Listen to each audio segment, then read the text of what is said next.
Italy প্রবাসী ভাই বোনেরা আপনারা সকলে কেমন আছেন? আশা করি আপনারা সকলেই অনেক অনেক ভালো আছেন। আপনাদের সকলের দোয়ায় আমিও ভালো আছি। আমাদের আজকের ভিডিওতে দৈনন্দিন কাজের বাক্য থাকবে। আপনারা যারা নতুন বা মোটামুটি শব্দার্থ বলতে পারেন তারা সকলে একটু মনোযোগ সহকারে আমাদের আজকের সম্পূর্ণ ভিডিওটি দেখবেন। আশা করি আপনাদের সকলের অনেক অনেক উপকারে আসবে। তো চলুন আমাদের আজকের ভিডিওটি শুরু করা যাক। তো আমাদের এখানে প্রথমে একটা বাক্য রেখেছি, সেটা হচ্ছে তুমি কি করছো। ধরুন আপনি কোনো একটা কিছু করতেছেন, তো আমি আপনাকে জিজ্ঞাসা করলাম আপনি কি করেন। এটা জিজ্ঞাসা করতে হলে আমাকে ইতালিয়ান ভাষাতে বলতে হবে কজা ফাই।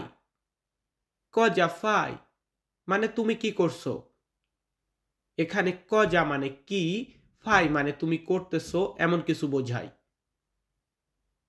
কজা ফাই তুমি কি করছো।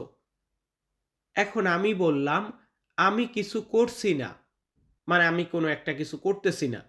এটা বলতে গেলে আমাকে ইতালিয়ান বলতে হবে non sto facendo niente. non sto facendo niente. আমি কিছু করছি না। non মানে না, sto মানে আমি, facendo মানে আমি করছি এমন কিছু বোঝায়, niente মানে না বোঝায়। নিয়েন্তে মানে কিছু না। non sto facendo niente আমি কিছু করছি না। এরপরে ধরুন আমি আপনাকে জিজ্ঞাসা করলাম যে তুমি কি বাইরে যাচ্ছ বা আপনি কি বাইরে যাচ্ছেন। এটা জিজ্ঞাসা করতে হলে ইতালিয়ান ভাষাতে আমাকে বলতে হবে stai uscendo. stai uscendo। এখানে stai মানে কি, stai মানে আপনি বা তুমি, uscendo বাইরে যাচ্ছ, stai uscendo তুমি কি বাইরে যাচ্ছ। এখন আমি বলতেছি আমি এখন যাব না, সেটা বাইরে হোক যে কোনো জায়গায় হোক, আমি এখন যাব না।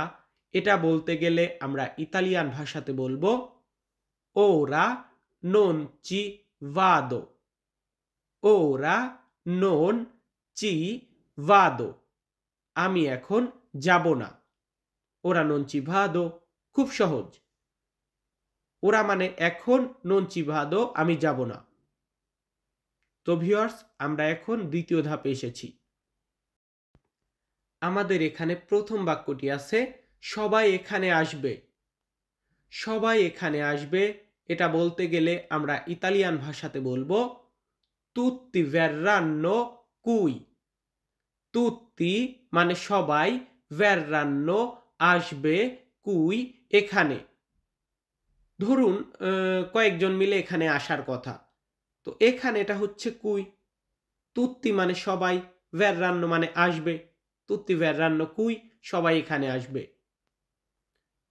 এখন ধরুন আমি বললাম আমি এখন কি করব। আপনি আমার বস হতে পারেন বা যে কোনো ক্ষেত্রে আমার যদি বলার প্রয়োজন হয় আমি এখন কি করব, সেই ক্ষেত্রে আমরা ইতালিতে বলি cosa faccio adesso। cosa faccio, cosa কি, faccio আমি করব, adesso এখন। cosa faccio adesso আমি এখন কি করব। তো দেখুন যারা একদম নতুন অবশ্যই শব্দ শিখবেন। তো যাই হোক আমাদের এখানে বাক্যটা রেখেছি তুমি আমার সাথে কাজ করবে। মানে আমি আপনাকে প্রশ্ন করলাম না যে আপনি কি আমার সাথে কাজ করবেন, এমনটা না। আমি বলেছি যে আপনি আমার সাথে কাজ করবেন। এটার ইতালিয়ান হবে laborerai con me। laborerai con me এখানে তিনটা শব্দ, laborerai মানে তুমি কাজ করবে, কোন মানে সাথে, মে মানে আমার। laborerai con me আমার সাথে কাজ করবে। ভাই খুব একটা কঠিন না, একটু ট্রাই করুন।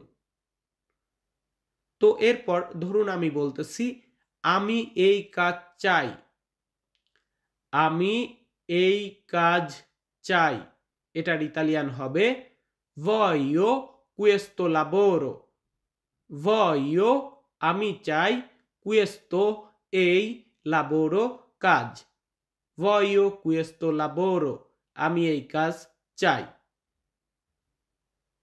এখানে voglio মানে আমি চাই, কুয়েস্তো মানে এই বা এটা, লাবোরো মানে কাজ, ভয়ো কুয়েস্তো লাবোরো, আমি এই কাজ চাই। এরপর আমি বাক্যটা রেখেছি এখানে খাবার কোথায় আছে। এখানে খাবার কোথায় আছে এটার ইতালিয়ান হবে dove il cibo cui, dove il cibo cui, এখানে খাবার কোথায় আছে। দোভে মানে কোথায়, ইল চিবো মানে খাবার, কুই মানে এখানে।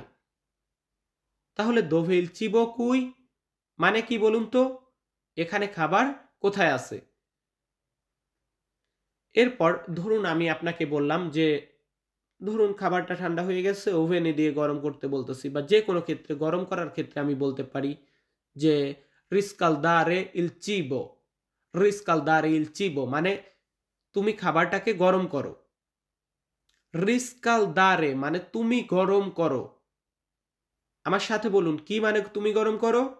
রিস্কালদারে মানে তুমি গরম করো, ইল চিবো মানে খাদ্য। রিস্কালদারে ইল চিবো তুমি খাবার গরম করো। এরপর এখানে রেখেছি আমি একজন কৃষক। আমি একজন কৃষক, এটা কিভাবে বলবো বলুন তো কিভাবে বলবো।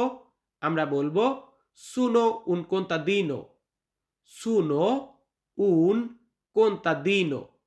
সুনো মানে আমি, উন মানে একজন, কোন্তাদিনো মানে কৃষক। সুনো উন কোন্তাদিনো, আমি একজন কৃষক। ভিউয়ার্স, এখানে ছোট ছোট শব্দগুলাকে আমরা কাজে লাগিয়েই বাক্য তৈরি করি। সুনো উন কোন্তাদিনো, আমি একজন কৃষক। এখন আমি যদি বলি আমি একজন ড্রাইভার, তাহলে কিভাবে বলবো। একই, কিন্তু আমরা কিন্তু একই প্রসেসে কথা বলি। আমি একজন কৃষক আর আমি একজন ড্রাইভার, এখানে শুধু কৃষকের জায়গায় ড্রাইভার দিয়ে দিলেই হবে। ড্রাইভারকে আমরা বলি আউতিস্তা, আউতিস্তা মানে ড্রাইভার। সুনো উন কোন্তাদিনো, আমি একজন কৃষক। সুনো উন আউতিস্তা, আমি একজন ড্রাইভার। সুনো উন পেরসোনে, আমি একজন মানুষ। আমরা এভাবে বলবো। এরপর আমরা বলেছি আমি অনেক ক্লান্ত। আমি অনেক ক্লান্ত, এটা বলতে গেলে আমরা ইতালিয়ান ভাষাতে বলবো সুনো মোলতো স্তানকো, সুনো মোলতো স্তানকো, আমি অনেক ক্লান্ত। সুনো মানে আমি, মোলতো মানে অনেক, স্তানকো মানে ক্লান্ত। সুনো মোলতো স্তানকো, আমি অনেক ক্লান্ত। দেখুন প্রত্যেকটা বাক্যতে আমরা সুনো শব্দটাকে ব্যবহার করেছি। এরপর আমরা আরেকটা বাক্য রেখেছি, সেটা হচ্ছে আমি আজকে কাজে যাব না। কোন একটা সমস্যা হতেই পারে, তো সেই ক্ষেত্রে আমি যদি বলি যে আমি আজকে কাজে যাব না, আমাকে ইতালিয়ান বলতে হবে oggi non andrò al lavoro, oggi আজকে, non andrò আমি যাব না, al lavoro কাজে, oggi non andrò al lavoro আমি আজকে কাজে যাব না। সো ভিউয়ার্স, আমি তন্ময় তপু আজকের ভিডিওটা মেক করেছি। ভিডিওটা ভালো লাগলে অবশ্যই লাইক কমেন্ট করবেন এবং আমাদের চ্যানেলটি সাবস্ক্রাইব করে রাখবেন। সকলে ভালো থাকবেন, সুস্থ থাকবেন। ধন্যবাদ।